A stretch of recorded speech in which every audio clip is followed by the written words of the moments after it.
Today is all about choosing your capsule brand fonts. And if you don't know what a capsule brand is, it's essentially using a slice of your overall branding and using it for 90 days. This helps reduce decision fatigue and helps break in your branding. Today, we're going to choose the first two fonts of your capsule brand. You stumbled into the Coheasy content series where I break down how to make branding look cohesive and feel easy. If you've ever had branding done, you may recognize that a lot of times there's 2 fonts, there's 3 fonts, there's 4 fonts, or there's multiple different variation of fonts and rules around it. We're not going to worry about any of that right now, because if it's your first capsule brand, let's just keep it simple and flexible. So first, you're going to choose your headline or your title font. This is the font that has the personality of your brand. Whatever your brand is supposed to represent, try to find a font that looks like that, and you probably already have one in mind. Then you're going to pick your everything else font. You're going to use this for everything else.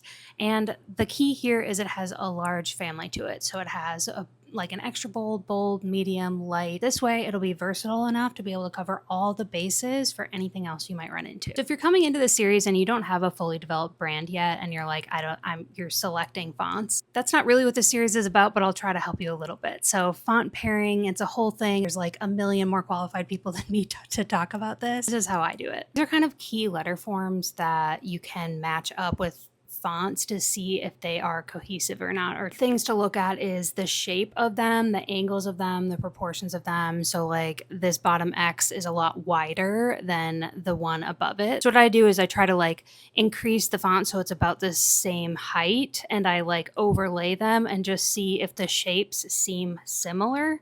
They don't have to be perfect at all. I mean, honestly, they don't. The other thing that's just a personal preference is I like to have a juxtaposition between the title font and the everything else font. That is absolutely personal preference, but I do find that if you have a serif font as your headline font, maybe you want to look for a sans serif that's a little more modern looking, like a Helvetica as your everything else font. But that's the only other tip I have. And honestly, just do what you want to do. I promise you we can make it look amazing. This is just a little bonus I have inside of my Thoughtless Brand Starter Pack freebie. It's a lot of times for Instagram or things that people read on their phone all the time, people get really tripped up with what size minimum they should have for their fonts. And the thing is, I can't just say never go below 36 because every font is a different sizing. This is kind of a little activity I have that you might really benefit from, and this would be a good time to do it with your capsule brand. And that's it, guys. You have the next 2 filled out. So if you did yesterday's activity, you're almost halfway there. And tomorrow we're going to talk all about backgrounds, which is basically like magic. Or you can skip ahead by commenting Thoughtless below, and I'll send you that freebie.